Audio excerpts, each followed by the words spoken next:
Assalamualaikum warahmatullahi wabarakatuh. Nahmaduhu wa nusalli wa nusallimu ala rasulil karim. Asyhadu an la ilaha illallah wahdahu la syarika lah. Wa asyhadu anna Muhammadan abduhu wa rasuluhu la nabiyya ba'dah. Allahumma salli wa sallim wa barik ala nabiyyina Muhammadin wa ala alihi wa ashabihi wa man tabi'ahum bi ihsanin ila yaumiddin amma ba'du. Ya ayuhal muslimun al-kiram, saudara-saudaraku sebangsa dan setanah air, yang semoga keberkahan ilmu senantiasa tercurahkan, menyinari kehidupan kita, membawa kemanfaatan bagi diri, keluarga, dan masyarakat luas, memberkahi kehidupan di dunia hingga di alam kehidupan setelah kematian kita kelak. Amin ya rabbal alamin. Perkenalkan, nama saya Kang Mas Abdillah Edi Yogo Utomo Purhito saking Tlatah Surakarta. Jadi kalau dalam bahasa Indonesia, saya memperkenalkan diri dengan nama Kang Mas Edi Yogo Utomo Purhito dari asal kota Surakarta. Sebagaimana pepatah tak kenal maka tak sayang, supaya bisa mengenal siapa yang kita ajak bicara, dan juga barangkali saya memposisikan diri sebagai pemerhati keislaman Nusantara, yang mana di dalam konten-konten kita ke depan itu akan berbicara tentang topik keislaman Nusantara yang barangkali akan diawali dengan pembahasan tentang Wali Songo dan peran serta sejarahnya dalam penyebaran agama Islam di Nusantara. Saya lanjutkan perkenalan saya tadi itu. Kenapa saya menggunakan Kang Mas itu ya? Kang Mas itu karena ya itu panggilan yang ada di kampung saya di Surakarta. Panggilan Mas atau Kang Mas, atau kalau kita jabarkan misalnya, panggilan Mas ini bisa dari dua arah. Dari arah kalau orang lawan bicara kita itu lebih sepuh ataupun lebih tua, memanggil kita Mas, itu mereka tentu memposisikan rasa sayangnya, menganggap kita sebagai putranya. Sebagaimana ayah saya kalau memanggil saya Mas. Gimana Mas? Jadi bukan berarti saya adalah kakaknya bapak saya, tidak. Tapi karena beliau mengambil Mas, ataupun orang-orang yang tua yang di sekitar kita memanggil seorang anak muda dengan panggilan Mas, maka mereka mengekspresikan sebagai orang tua yang mengayomi putranya atau yang diputrakan ataupun muridnya. Jadi panggilan sayang yang senior kepada junior di tempat kita. Ataupun kalau dalam perspektif yang lebih mudah, artinya mengambil kita Mas, Kang Mas, itu kakak, kakak, kakak yang dituakan. Bisa karena umurnya ataupun karena senioritasnya. Jadi mereka menghormati sebagai junior kepada yang lebih senior, yang lebih sepuh, yang lebih tua. Maka kurang elok dalam tata krama Jawa itu mengambil namanya langsung, kecuali kalau teman sebaya. Itu pun ya kalau teman sebaya melakukan ada penghormatan, ya mereka akan memanggil Dik ataupun Mas.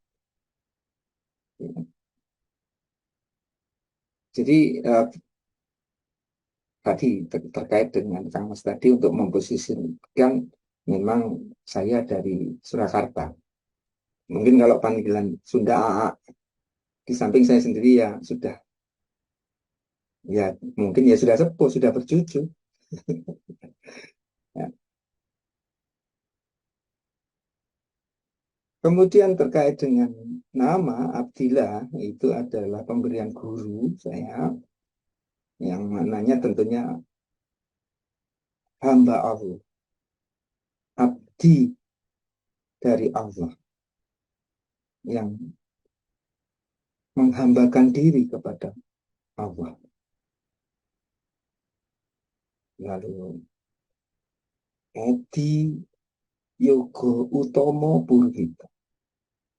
Edi itu kebalikan dari Penny, yang maknanya baik. Penny untuk perempuan, Edi itu adalah laki-laki. Yogo Utomo, anak yang utama, anak yang memiliki keutamaan. Harapannya para putra-putra bangsa itu memiliki sifat-sifat keutamaan, menyematkan pada dirinya keutamaan-keutamaan, sehingga memiliki kedudukan yang mulia, yang diutamakan. Puruhito bermakna yang mengabdi kepada, bisa kepada orang tua yang menjunjung tinggi. Mikul dul mendenjur. Dur, artinya dia sangat menjunjung kehormatan dari dan kedua orang tuanya, leluhur-leluhurnya. Kehormatan, kemuliaan dijaga. Ataupun puruhito itu bermakna mengabdi pada ilmu. Jadi menggali, mengambil hikmah kemanfaatan dari khasanah keilmuan untuk diambil manfaat bagi dirinya ataupun keluarga dan masyarakat luas, sehingga semuanya bisa menggapai kemuliaan. Nah, itu perkenalan saya. Barangkali bisa menambah kedekatan kita eh, terkait dengan perkenalan ini. Ke depan kita akan membahas tentang topik Wali Songo. Wali Songo ini, sebagaimana yang kita kenal, adalah sosok penyebar agama Islam di Nusantara, khususnya di tanah Jawa ya, yang nantinya akan tersebar ke Nusantara, ke seluruh Nusantara juga. Nah, Wali Songo ini eh, menjadi satu sosok yang terjebak pada persepsi antara mitos ataupun fakta. apakah sosok Wali Songo ini adalah tokoh historis? Artinya dia adalah satu sosok tokoh yang memang betul-betul ada di masa lalu. Ataupun dia hanya sebuah mitos, sebuah sosok khayalan yang dimana kalau dalam bahasa kita kadang-kadang tokoh dongeng. Kalau bahasa Jawanya dipaitu keneng. Ya, namanya juga khayalan. Ya, siapa yang maitu, ya keneng saja. Boleh-boleh saja. Dan itu sudah terjadi. Ada beberapa mereka yang tidak mengenal siapa sosok Wali Songo ini lebih dalam, lebih jauh. Maka menangkap secara permukaan bahwa sosok ini yang sering diceritakan bahkan menjadi dongeng untuk anak-anak terkait dengan sosok yang berjasa menyebarkan agama ini dan membawa petuah-petuah pelajaran-pelajaran Islam di tanah Jawa. Lalu mereka mengenalnya sebagai tokoh fiktif atau tokoh dongeng itu tadi. Lalu sebagiannya merasa kurang yakin tentang keberadaannya ataupun tentang ajaran-ajaran, apalagi perannya terkait dengan penyebaran agama Islam di Nusantara ini. Maka tidak ayal kalau ada beberapa bahkan yang mereka juga para cendekiawan Muslim yang mungkin dididik di luar, ya, dididik di Timur Tengah ataupun di luar, sehingga tidak mengenal sosok historis ini, sehingga menganggapnya adalah, apalagi dengan tendensi bahwa seolah-olah ajaran-ajaran yang dibawa oleh Wali Songo ini sudah tidak murni lagi ajaran-ajaran agama Islam, terjadi sinkretisme, pencampuran. Atau kalau sering kita apa namanya itu dengarkan bahwa mereka pembawa bid'ah, khurafat, takhayul. Karena cerita-cerita yang berkembang di masyarakat ini sangat beragam levelnya. Baik itu cerita-cerita Wali Songo yang terkait dengan fakta-fakta sejarah, ataupun juga mitos-mitos, ataupun juga tadi ya betul, ada beberapa dongeng-dongeng yang mungkin menjadi bumbu karena masyarakat kita itu menjadikan tontonan itu bisa menjadi tuntunan. Tuntunan bisa dipertontonkan. Tuntunan jadi tontonan. Tontonan jadi tuntunan. Artinya apa? Dalam strategi komunikasi, dakwah, penyampaian nilai-nilai keislaman di Nusantara ini, kita telah kenal para wali songo ini pula. Membawanya tidak hanya menggunakan model-model pengajaran-pengajaran di pondok-pondok pesantren ataupun kelas-kelas belajar yang itu sejak zaman Wali Songo sudah pesantren ini sudah dimulai dirintis sebagai sebuah institusi pendidikan keislaman yang orisinil dari tanah Nusantara ini.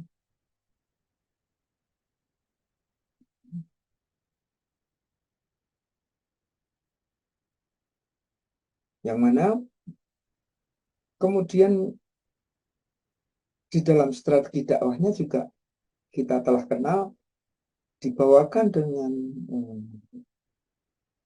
strategi-strategi dakwah melalui tontonan, misalnya dengan pertunjukan wayang, sebagaimana Sunan Kalijogo, dengan kesenian-kesenian, sehingga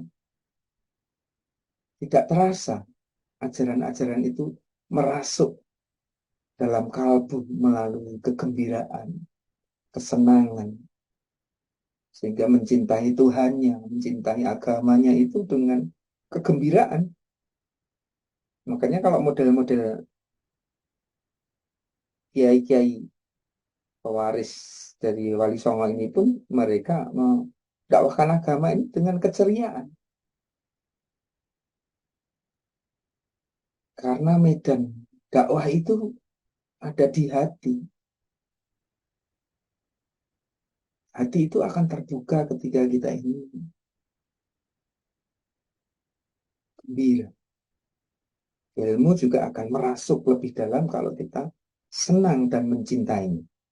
Tapi kalau terjadi penolakan, kalau bahasa Jawanya itu adalah kecentok. Artinya kecentok. Hatinya sudah menutup diri untuk mengabaikan. Maka apapun yang disampaikan melalui telinga, mlebu kuping kiwa, metu kuping tengen.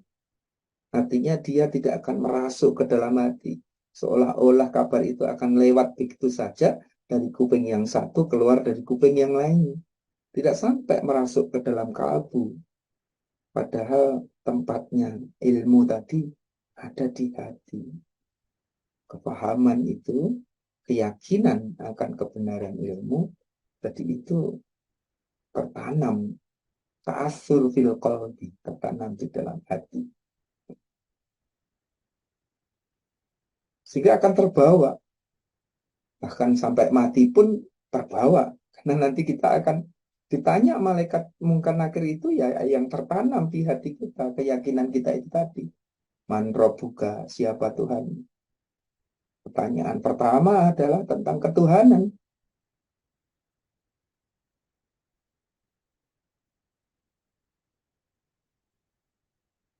Tentunya iman juga, ya. Iman itu tempatnya di hati, bukan di dalam pikiran kita, bukan tertulis di kitab-kitab, bukan hanya terucap dalam lisan-lisan, tapi bagaimana iman dan ilmu tadi tertanam di dalam hati,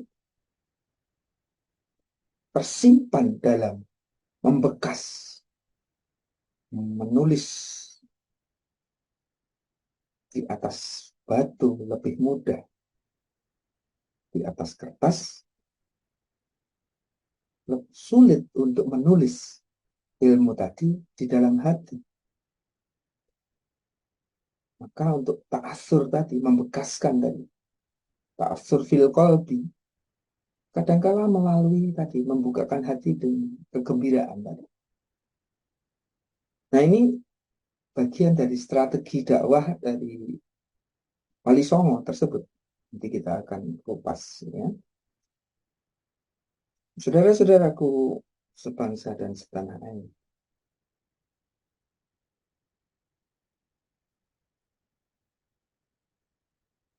Bahwa tentunya untuk meyakinkan bahwa tokoh Wali Songo ini adalah tokoh historis, ya, yang kredibilitas dan validitasnya, keterpercayaannya itu tinggi tentang keberadaannya ataupun tentang tata nilai yang dibawanya. Maka Wali Songo harus diungkap dengan bukti-bukti historis, bukti-bukti kesejarahan, baik terungkap dalam manuskrip-manuskrip Nusantara ataupun dalam naskah-naskah historis yang sebenarnya sudah banyak dikaji dan dipelajari serta keberadaannya ada di museum-museum atau perpustakaan di Belanda ataupun di Indonesia sendiri. Dari generasi-generasi sudah dikenal Dan nanti tentunya kita akan bisa salah satu yang nanti akan kita kupas itu dari serat walisan yang disusun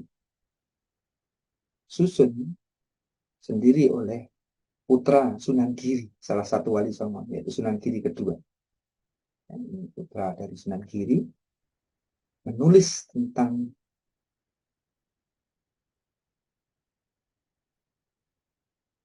keluarganya dan perannya untuk menjadi pelajaran buat keturunan-keturunannya ataupun kepada masyarakat. Dan Sunan Giri kedua jelas bagian daripada, karena ini adalah tokoh sejarah. Jadi keberadaannya dengan kitabnya, tulisannya itu menunjukkan keberadaannya itu sendiri. Ataupun bisa kita bandingkan, kita ungkap juga artefak-artefak peninggalan, baik tadi berupa kitab-kitab ataupun makam dari tokoh-tokoh tersebut di Nusantara ini. Yang mana tentunya beliau-beliau ini juga memiliki keturunan-keturunan yang sampai hari ini mereka juga terjaga. Karena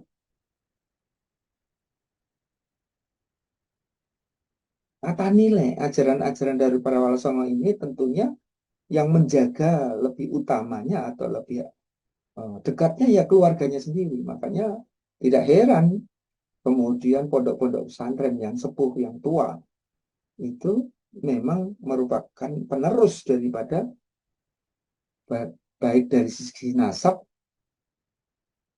ataupun dari sisi keilmuan dari wali songo tersebut. Jadi supaya wali songo ini tidak terombang-ambing lagi antara mitos atau fakta,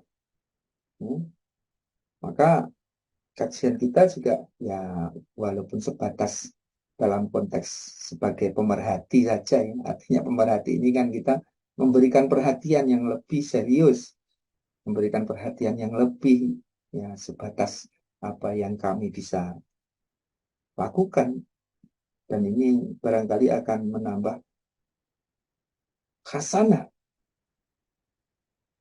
kajian tentang Wali Songo dan keislaman Nusantara itu sendiri.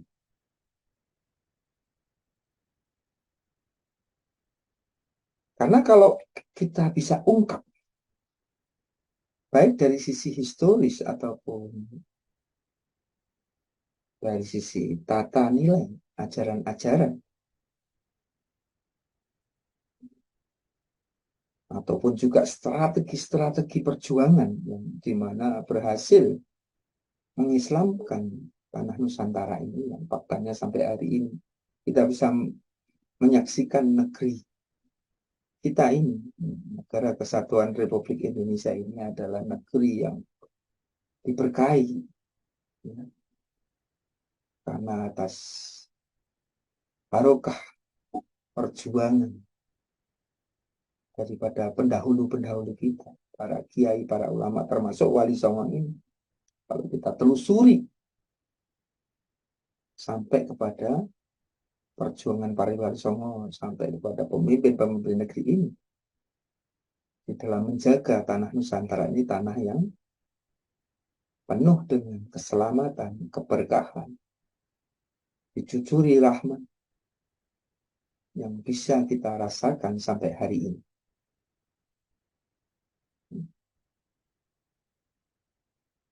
Nah, tentunya kalau kita lihat dari sisi sejarah, sebelum kedatangan Wali Songo, terdapat kerajaan besar, kerajaan-kerajaan yang cukup besar, termasuk Majapahit ini, ya.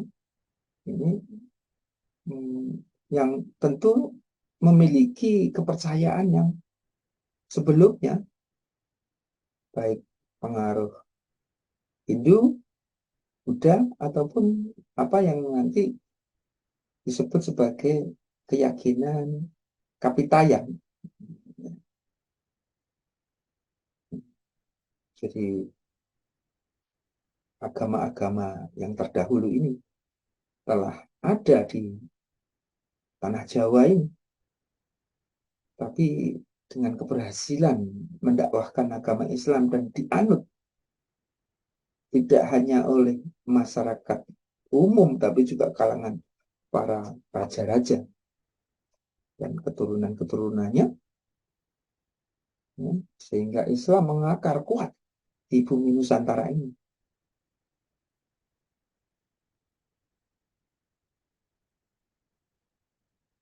Dan hikmah-hikmah yang terkandung di dalam peristiwa-peristiwa sejarah ataupun terkait dengan tata nilai yang diwariskan, ya perlu kita jaga sebagai sebuah warisan daripada leluhur kita yang menyambungkan mata rantai keilmuan juga. Artinya khasanah tata nilai keislaman yang dibangun di Nusantara ini telah menjadikan negeri ini tadi dengan keberkahan ilmu. Dan kalau kita lihat dalam khasanah keislaman dunia, Nusantara ini menjadi tidak hanya dari sisi kuantitas, tapi juga kualitas keilmuan dari para tokoh-tokoh, para ulama, alim ulamanya ini, ya, yang mendapatkan didikan dari leluhurnya menjadi pejuang-pejuang agama, menjadi alim ulama, menjadi rujukan tidak hanya bagi masyarakat Nusantara itu sendiri. Ya, tokoh-tokoh kita juga, contohnya misalnya Syekh Nawawi Al-Bantani, Kiai Haji Hasyim Asy'ari, ya, dan tokoh-tokoh yang lainnya yang kita bisa lihat peran dalam perkembangan agama Islam di dunia ini, tidak hanya di Nusantara.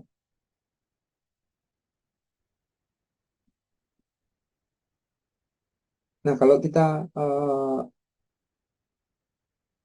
mengambil sosok Wali Songo ini sebagai satu tokoh historis, artinya dia memang ada, tokoh yang memang ada di masa lalu, bukan khayalan ataupun dewa yang ada di dalam sebuah dongeng. Maka tindakan-tindakan objektifnya ataupun ajaran-ajarannya itu bisa ditiru, bisa dikembangkan juga, ya, untuk kehidupan kita sekarang ataupun di masa mendatang.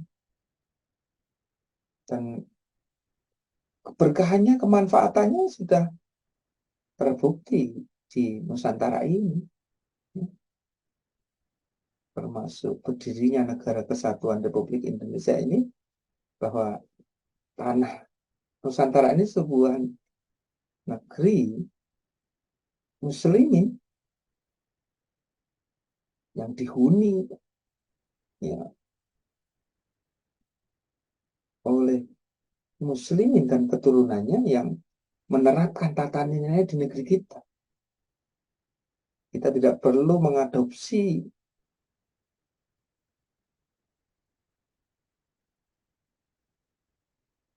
tata nilai yang dikembangkan dari luar, khasanah Nusantara, yang tidak pas dengan kehidupan negeri ini. Karena sudah terbukti ratusan tahun berkembang dan bermanfaat dan menghasilkan nilai-nilai yang secara objektif bisa dilihat dan dinilai. Nah, konteks sejarah inilah yang perlu diangkat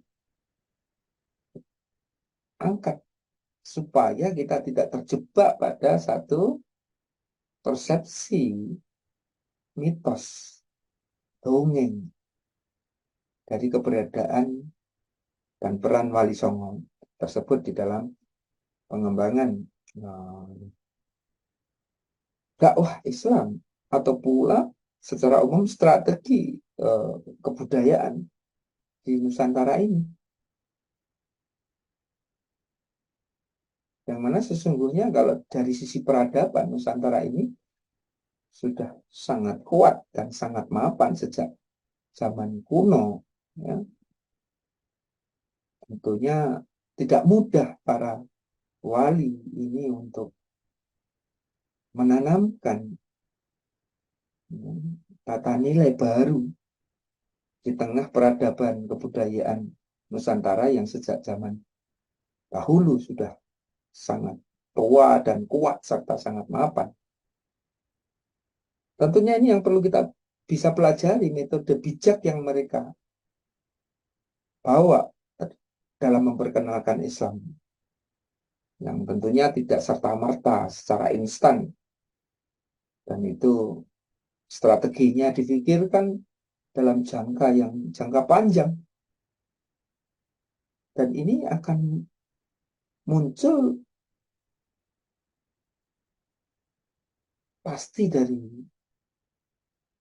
khasanah keilmuan ulama ya, besar, para waliullah yang mendapatkan petunjuk dari ilahi Rabbi, sehingga hikmah daripada nilai-nilai keislaman itu bisa diramu oleh para aulia ini dalam satu strategi dakwah yang berhasil menghasilkan tidak hanya para santri, tapi juga para kiai, para bangsawan, para satria, ya, para tokoh-tokoh masyarakat yang ngugemi Islam, yang berpegang teguh dan nilai-nilai Islam.